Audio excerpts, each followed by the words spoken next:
Alright, hey dudes, what's going on? So I wanted to make a cool video for you guys today. So I was looking through, the old storage containers, I don't know, boxes, and I ended up finding this old PS2 controller, that I used to play with back in the day, and it was really cool. I remember having a lot of memories of this, playing through like Jack and Daxter using this guy, and it's got this really sweet like transparent green. I'm not sure if you guys can get a good look at it, but it actually has aged very well with time. It looks basically the same as when I first got it.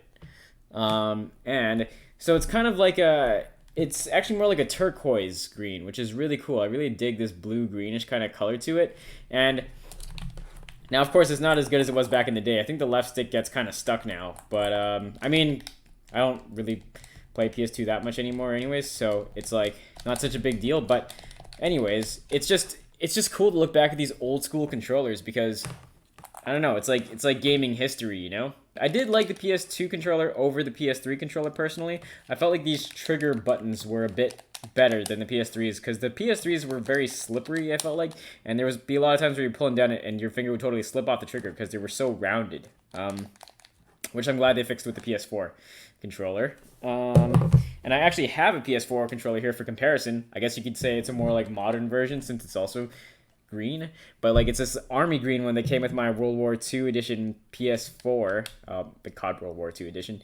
So, let's do a bit of a comparison. So, on the newer controllers, you got this nice touchpad. I don't even think that was a thing back in the day. I think the touchpad thing didn't really come around until like the iPod, as far as I know. And the sticks are definitely a bit more round on these older controllers, which is kind of definitely what I like more about the PS4 controllers.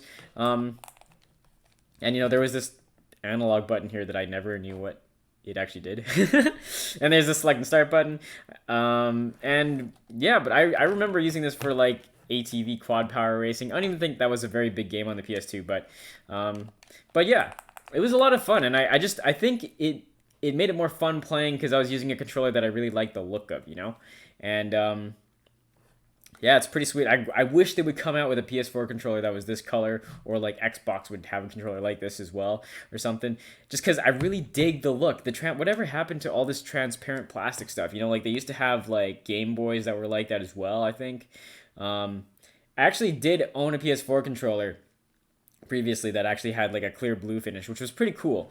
But yeah, it's kind of sweet. And it says DualShock 2 up here at the top. Kind of hard to read against the green-ish color. But yeah, I always dig like transparent controllers because you kind of can see all the cool stuff inside, You can see like the haptics and the motherboard. And on the front, you can also see the haptics there. I feel like it's kind of hard to tell what's going on in here, but it's just cool. It's just so cool. And yeah. So yeah, definitely on the PS4, it's got these nice newer triggers and it's got the light up front. So, it's come a long way for sure. Like the handle parts on the sides are definitely more comfortable to hold too. And yeah, it's just cool to see like how much newer stuff they've integrated, I guess, into these newer controllers.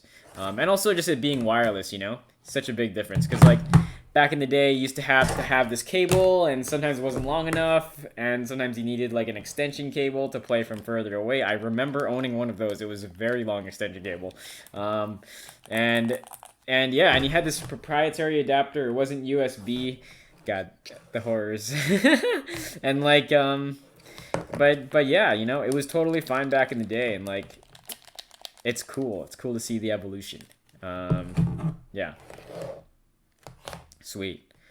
I would say the D-pad feels very similar between the two controllers. I think it's a bit more responsive feeling in the PS4, but yeah, kind of similar with that. The buttons, I feel like the buttons are definitely a bit faster on the PS4 controller versus on the PS2 controller. They're a little bit, also might be because it's an older controller as well, that the buttons are a little bit stickier.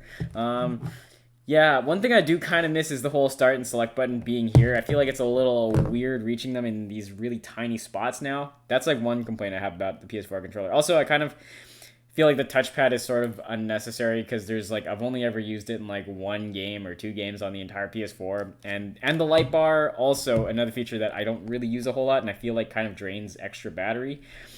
those are probably the biggest gripes that I have. But it does have this really cool speaker, which is like, I think it's pretty cool because when you get like calls on your cell phone, it'll ring through there and you'll be talking to the character through there, or I don't know, like if the police are chasing you in GTA, it'll have sirens going through there. I think that's one thing that's actually really cool about the PS4 controller.